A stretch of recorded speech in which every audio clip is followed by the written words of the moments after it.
The Lemonade War by Jacqueline Davies.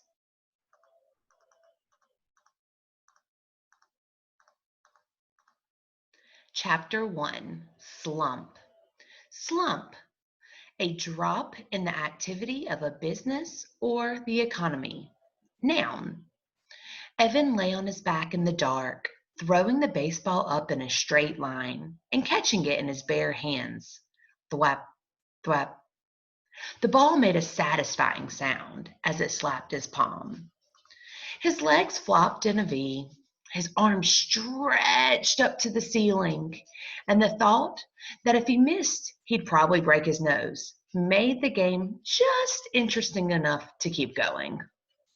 On the floor above, he heard footsteps, his mother's, and then a long, loud, scraping, groaning sound. He stopped throwing the ball to listen. His mother was dragging something heavy across the kitchen floor. Probably the broken air conditioner. A week ago, right at the beginning of the heat wave, the air conditioner in his mother's attic office had broken. The man from Sears had installed a brand new one, but left the old one sitting right in the middle of the kitchen floor. The Treskys had been walking around it all week. Scrape! Evan stood up. His mom was strong, but this was a two-person job. Hopefully, she wouldn't ask him if he was hiding in the dark basement. And hopefully, Jessie wouldn't be in the kitchen at all. He'd been avoiding her for 2 days now, and it was getting harder by the minute. The house just wasn't that big. Evan had his hand on the railing when the scraping noise stopped. He heard footsteps fading to silence. She'd given up. Probably the heat, he thought. It was that kind of weather, giving up kind of weather. He went back to lying on the floor. Thwap, thwap. Then he heard the basement door open. Psh! Devin caught the ball and froze. Evan? Jessie's voice sounded echoey in the darkness. Evan, you down there? Evan held his breath and he lay completely still. The only thing that moved was the pins and needles prickling in his fingers. He heard the door start to close. Long breath out. But then it stopped and opened again. Footsteps on the carpeted stairs. A black outline of Jessie standing on the bottom step with daylight squirting all around her. Evan didn't move a muscle. Evan, is that you? Jessie took one short step into the basement. Is that? And she inched her way toward him and then kicked him with her bare foot. Hey, watch it, would ya? Said Evan, swatting her leg. He suddenly felt stupid laying there in the dark. I thought you were in a sleeping bag, she said. I couldn't see. What are you doing down here? How come the lights are off? It's too hot with the lights on, he said. He talked in a flat voice, trying to sound like the most boring person on the whole planet. And if he kept it up, Jessie might just leave him alone. Mom's back in her office, said Jessie, lying down on the couch. Working. She groaned as she said the word. Evan didn't say anything. He went back to throwing the ball, straight up, straight down. Maybe silence would get Jessie to leave. He was starting to feel words piling up inside of him, crowding his lungs, forcing out all the air. It was like having a chest full of bats, beating their wings, fighting to get out. She tried to move the air conditioner, but it's too heavy, said Jessie. Evan tightened his lips. Go away, he thought. Go away before I say something mean. It's going to be a hot all week, Jessie continued, in the 90s, all the way up till Labor Day. Thwop, thwop.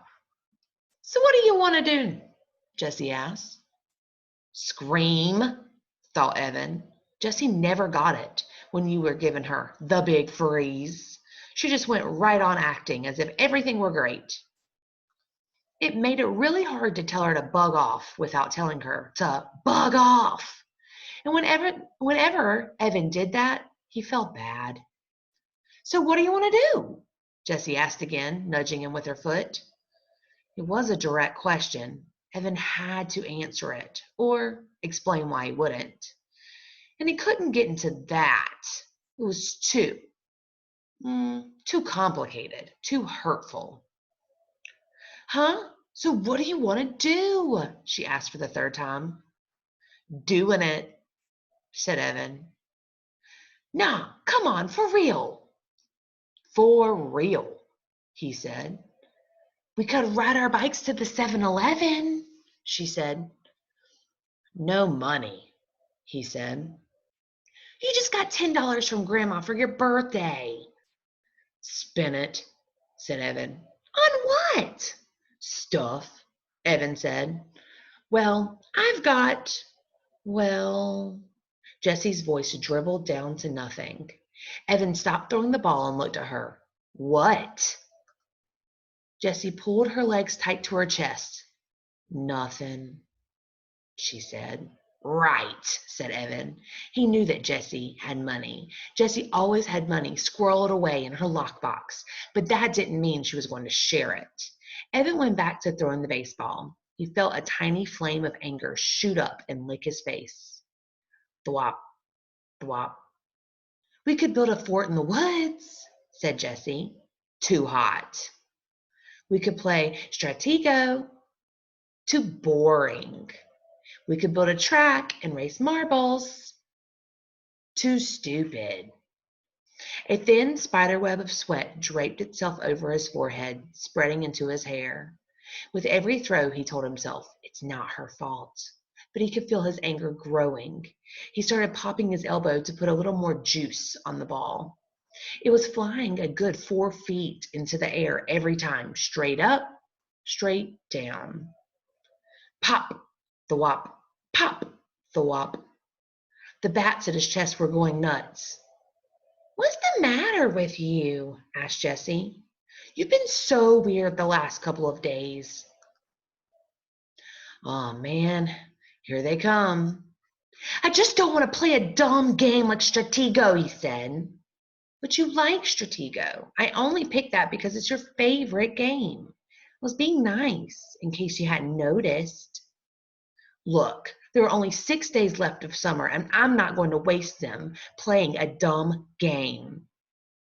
Evan felt his heartbeat speed up.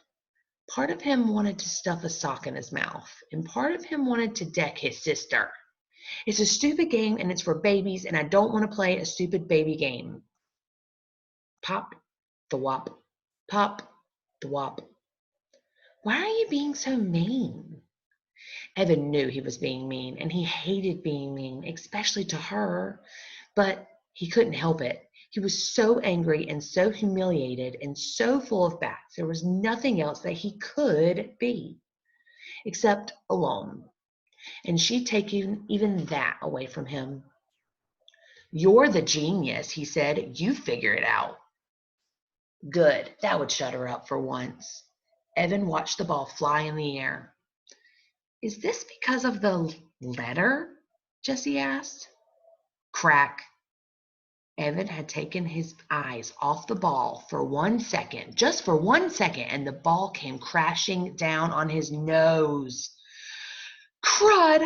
Oh, crud! He crawled over onto his side, grabbing his nose with both hands. There was a blinding, blooming pain right beside his eyes, behind his eyes, and that was quickly spreading to the outer edges of his skull. Do you want some ice? He heard Jessie ask in a calm voice. What do you think? He shouted. Yeah? She stood up. No, I don't want any stupid ice. The pain was starting to go away, like a humongous wave that crashes with a lot of noise and spray, but then slowly fizzles away into nothing. Evan rolled to a sitting position and took his hands away from his nose. With his thumb and index finger, he started to pinch the bridge. Was it still in a straight line? Jessie peered at his face in the dim light. You're not bleeding, she said. Yeah, well, it hurts, he said, a lot. It's not broken, she said. Well, you don't know that, he said. You don't know everything. You know, you think you do, but you don't. It's not even swollen. You're making a big deal out of nothing. Evan held his nose with one hand and hit his sister's knee with the other. Then he picked up the baseball and struggled to his feet. Leave me alone. I came down here to get away from you, and you just had to follow. You ruined everything. You ruined my summer, and now you're going to ruin school. I hate you.